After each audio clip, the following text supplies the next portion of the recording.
What are we looking at? This wind is making it shake.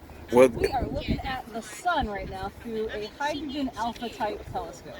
And so this telescope, sounds expensive. a little bit. So this telescope, it filters out everything except for the hydrogen on the sun. And what that allows us to see are solar flares, prominences, filaments, and of course sunspots. Okay. So you got me set up? Oh yeah. Okay, let's take a look. It's one of those things, like, you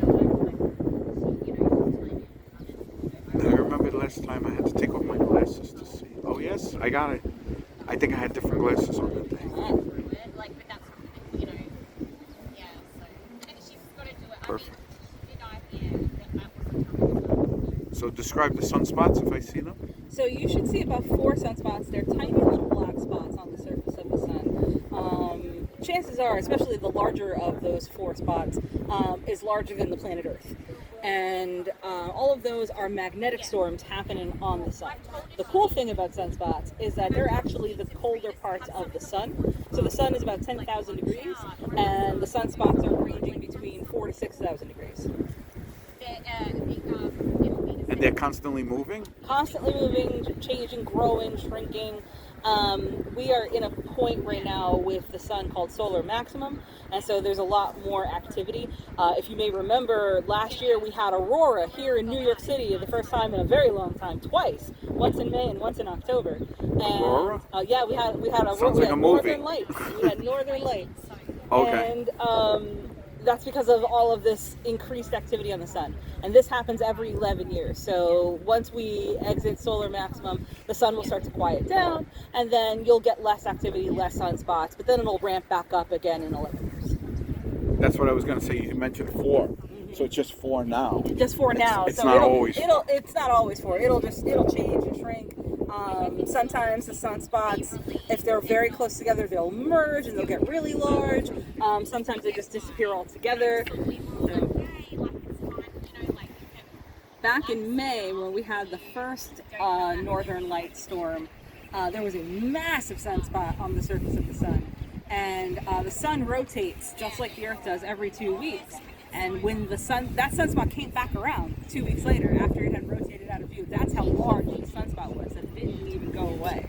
That's it amazing. wasn't as large as it was initially, but it was still pretty big that you could see it even with solar viewers. Like if you had like paper glasses from the eclipse last year. Oh, without any magnification? Yeah, you didn't need any magnification. That's how big the sunspot was. That's amazing. So you belong to the Amateur Astronomy Association. I knew it was three A's. Yes, the Amateur Astronomers Association. Yes, because I was at another event in Red Hook, Pioneer Works, Nice. and somebody from your organization was there. So my question is, though, well, first of all, what's your name? Cat Troach. I'm Hala. So, how did you get into this? Were you always like... Oh yeah, as a kid, I was always like interested in astronomy because what kid doesn't like looking at the stars and thinking about planets, and eventually at one point, every kid wants to be an astronaut.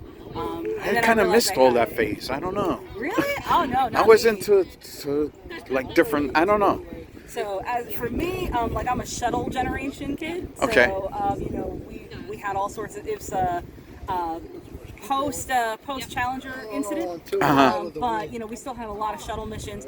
I was maybe 5 when the Hubble went up, and so I have very fond memories, very clear memories of the mirror when the mirror was initially incorrect on Hubble, and then they had to do all of their work to fix it. But I have very strong memories of that, and even then I still thought it was just so cool that we had a telescope in space that could look at things, and I wanted to do that growing up.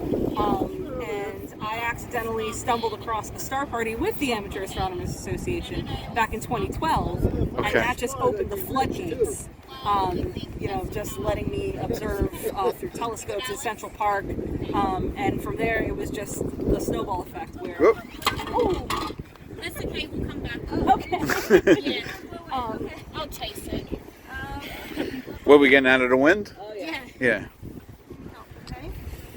So from there, it was as soon as I finished, hanging out with the astronomers at the park, I said, I got to buy a telescope. And then one telescope became two, and then two became three, and now I have five. I was just going to ask you. So this is your personal? Yes.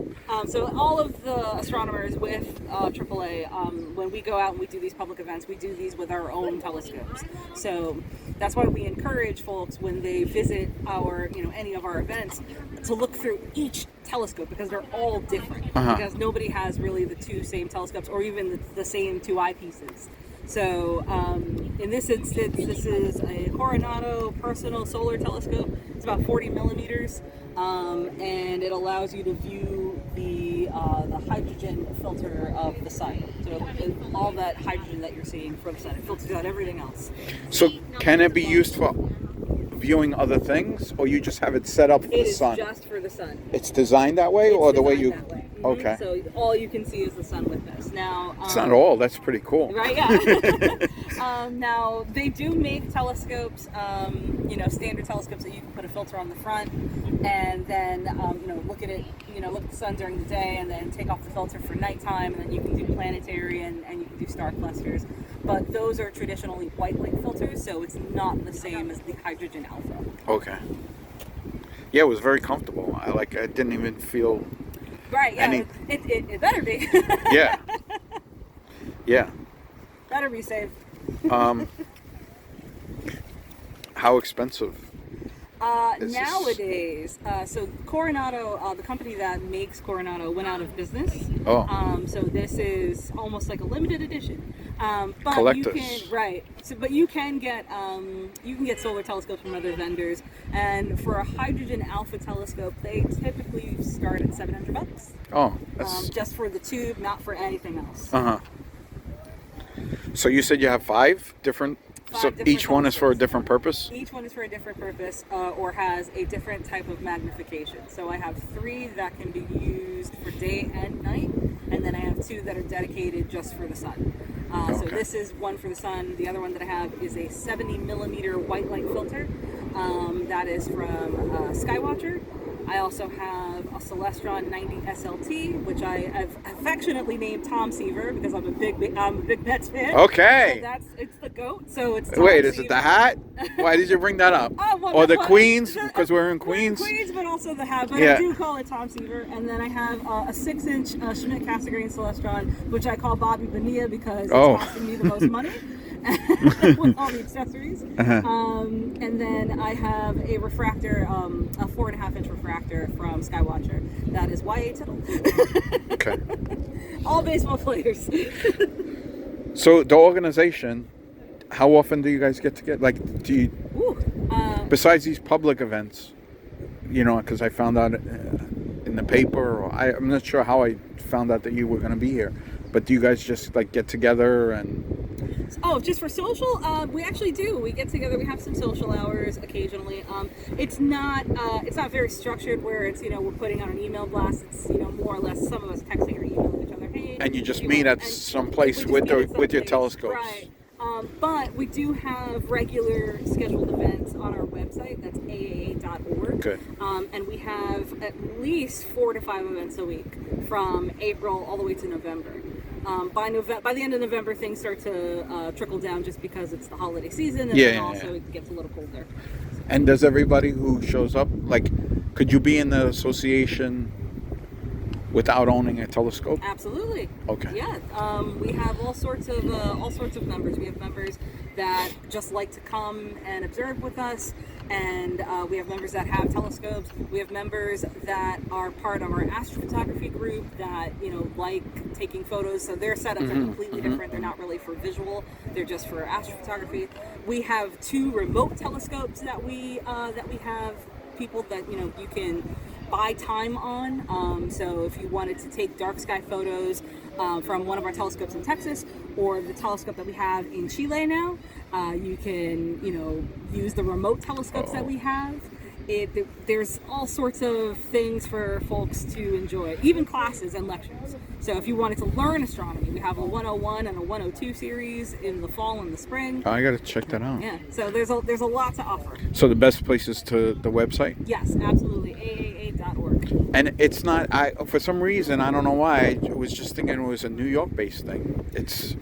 So we're primarily New York based. We got our start in 1927, and we're more or less based in the 5 boroughs, but we do have members in Jersey and Westchester and on Long Island. So it's not exclusively New York City, but majority of us do live here. Gotcha. No, but when you were talking about the 2 remote. Oh yeah. Those are new toys that we've added into our programming. So as of 2023. All right. Very cool. Yeah. Thank you. You're welcome.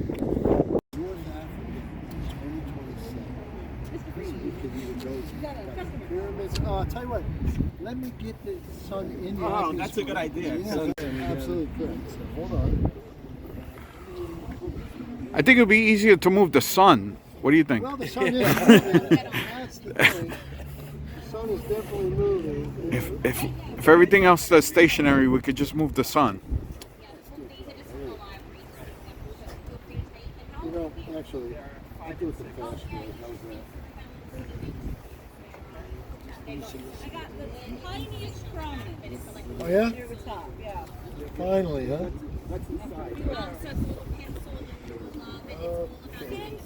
So how old is this telescope? We were talking before. 1902. And you're the original owner. I am not the original. I'm just owner, kidding. But I am only the the third owner. Technically. Oh, really? You know the history of I it? know the entire history of it. This is what? It's like an old piece of machine. I know. He said 1902. It's older than I am. Older than us together. Was that before or after we sliced the bread? Okay.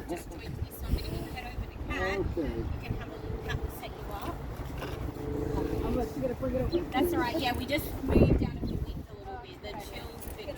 Okay. Who's first? Take a look.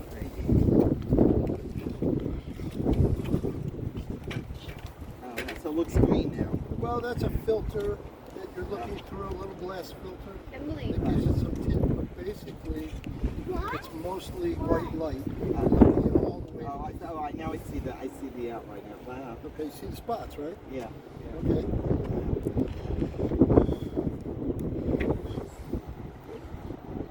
Oh, I actually. Where did you pick this thing up? That was a gift from the British yeah. Astronomical How is Association. wait? I thought this one was. I did something like that. Okay, he said that. This is like a modern. Yeah, this is a modern. I've had this portion of the telescope since 2015, give or take. Have you ever done solar observing before? Now you're. Oh, I neither have I. And it's Well, I call this thing a crotch burner. what's up with that? You did the eclipse? Yeah. We were just chatting about the eclipse. Or set paper on Mark was fire. saying he went up to the water. Okay, so that's to what see you're it and getting saw out the of the total bottom thing here, fall into right? dark. Very It's the cool, focus yeah. of the I lens. didn't hear it. Most of the It's cool light to see. comes out. And he's saying that. Yeah, I tell you what, you leave it there another minute, it's going to hurt like this. And the sunlight went out.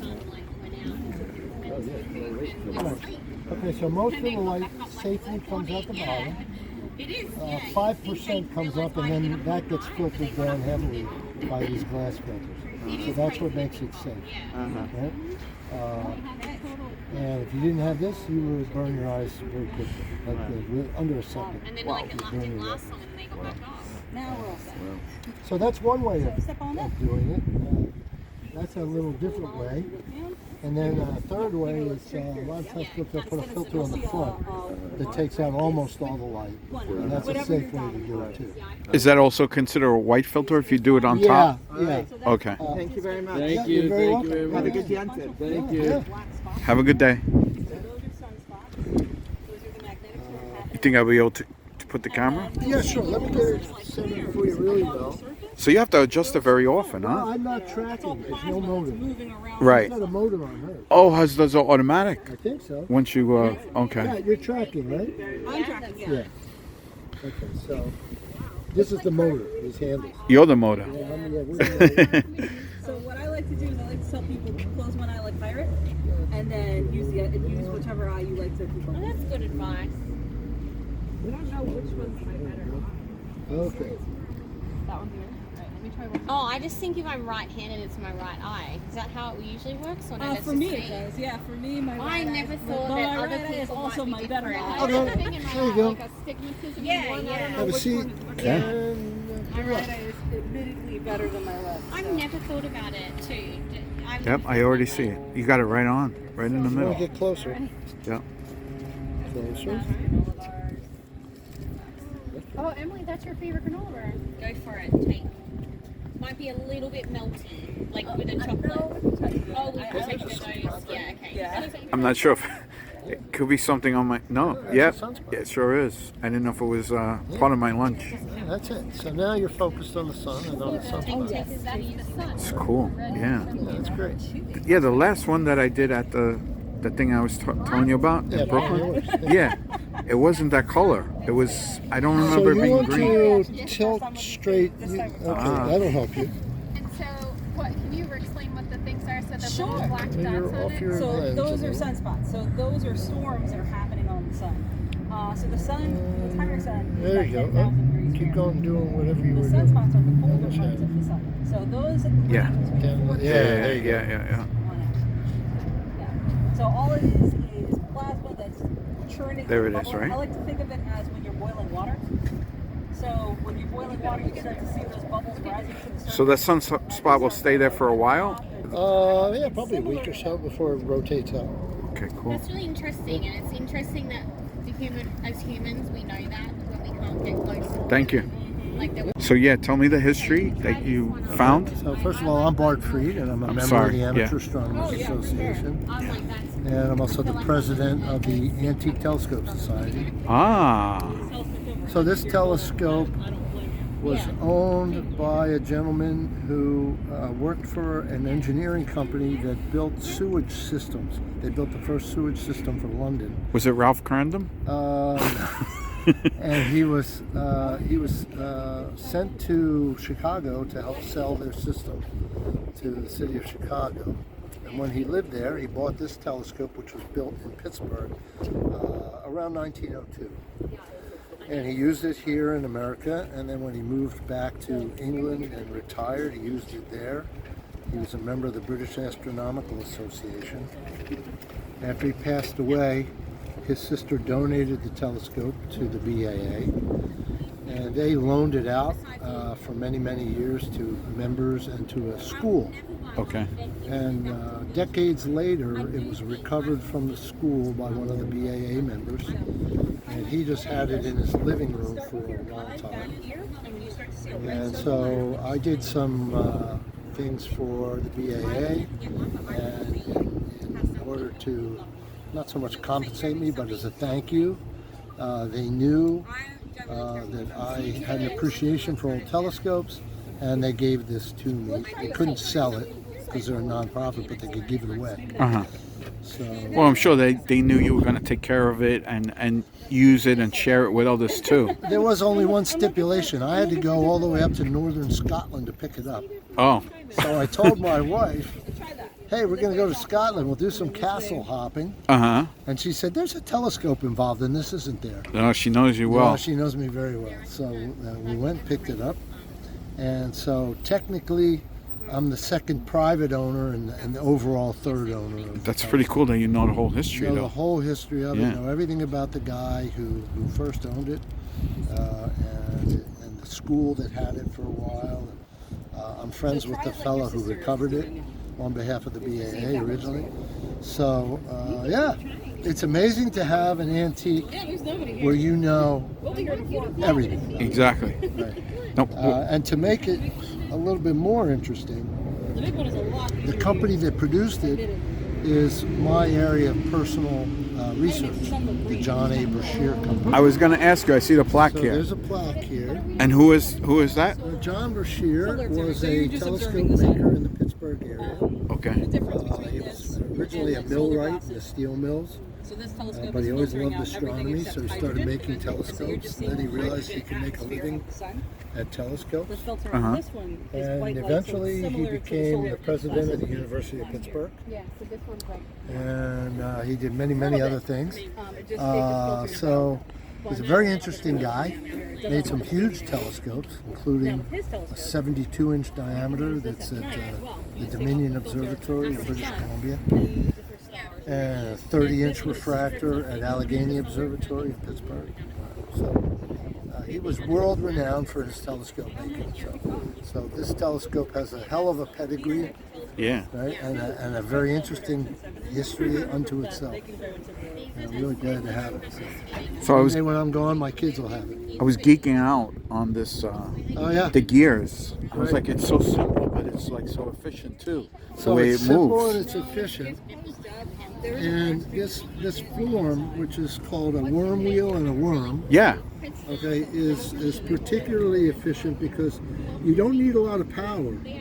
But what you really want is you want good contact, good surface contact, and good mesh. And then you get a smooth motion. Now, this telescope is in need of restoration. I was gonna ask you about that.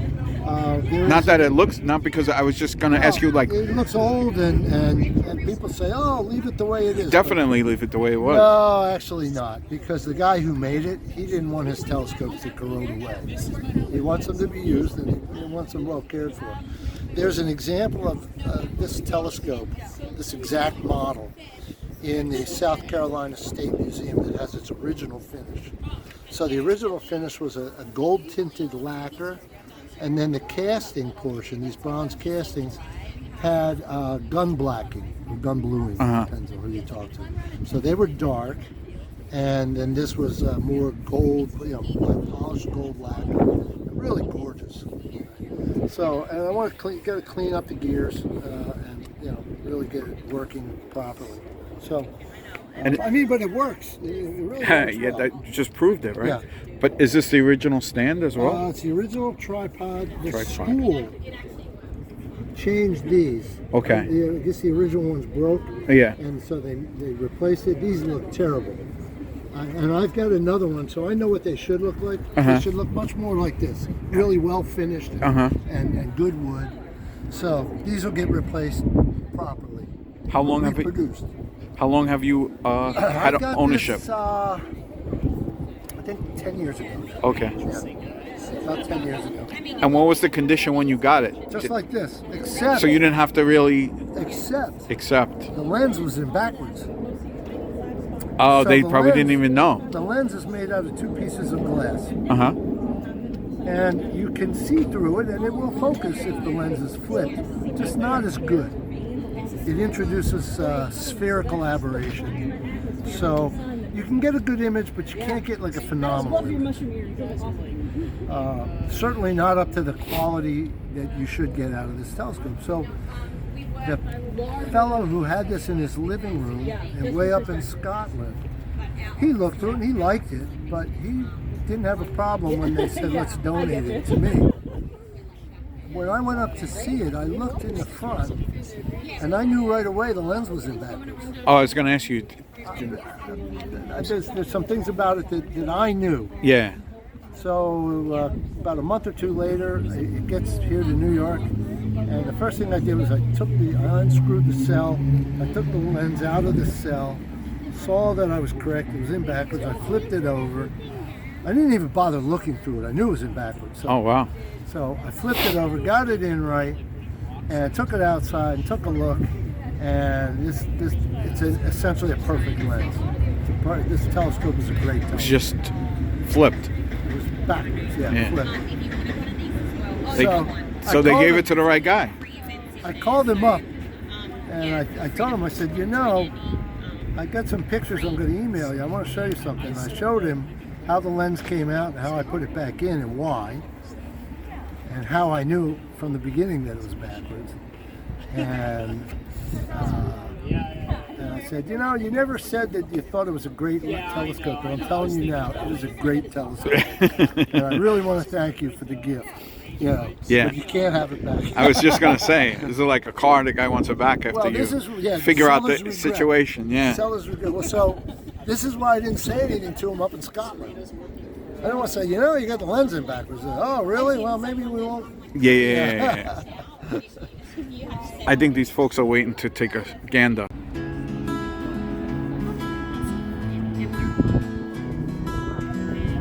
got a pocket full of sunshine, running through the daylight, feel the warm breeze in my hair.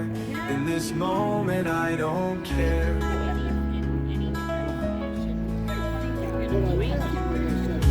Life's a dance under the sky. Touch the clouds as we fly. Every step a brand new chance.